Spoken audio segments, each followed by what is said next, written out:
What Janmashtami is to Vaishnavas, Christmas to Christians, and Buddha Purnima to Buddhists, Maha Shivratri is to Shaivites.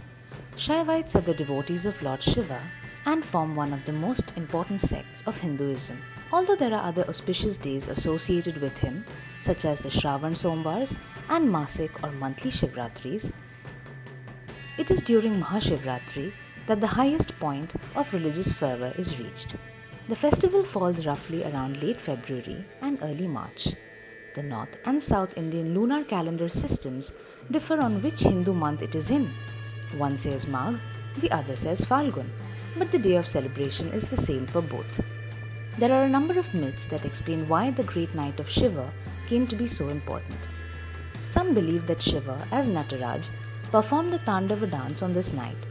Some believe that it marks the happy occasion of Shiva's wedding to Parvati, while some others believe that he drank halahala, the terrible poison that was churned out during the Samudra Manthan on this day and became Nilakant. But the ritualism of Shivratri is best explained by a fourth popular myth that is found in the Mahabharata. According to this story, there was once a king named Chitrabhanu who was asked by the sage Ashtavakra why he was fasting on Maha Shivratri. The king, who had the gift of remembering his past lives, told him that in one lifetime he was a poor tribal hunter named Suswara. One dark night, as he was stranded in a forest, he climbed a tree for refuge. Hungry, thirsty, tearful and anxious for his family, he lay there awake. To pass time, he kept plucking leaves and dropping them to the ground. Next morning, he picked up a skill and went home.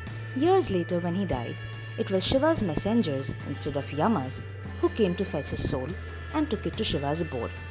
He was told that he had earned this great benefit by staying awake, fasting, and offering Bael leaves and water to a Shivalingam on Shivratri many years ago.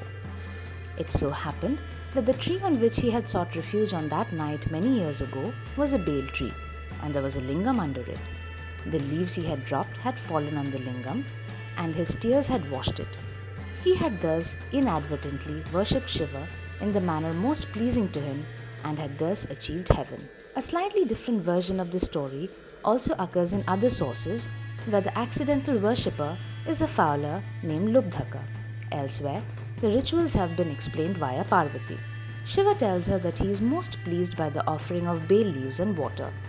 He also recommends abhishekas with milk, curd, ghee and honey in the 4 consecutive phases on the night of Shivaratri. As Parvati shares this information with her friends, she is overheard by some mortals and then it is spread further.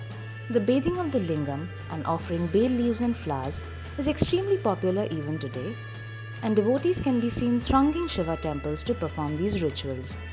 Many observe strict fasts and bathe in holy rivers. Some take a sankalpa or vow to perform a jagaran, that is, to stay up all night.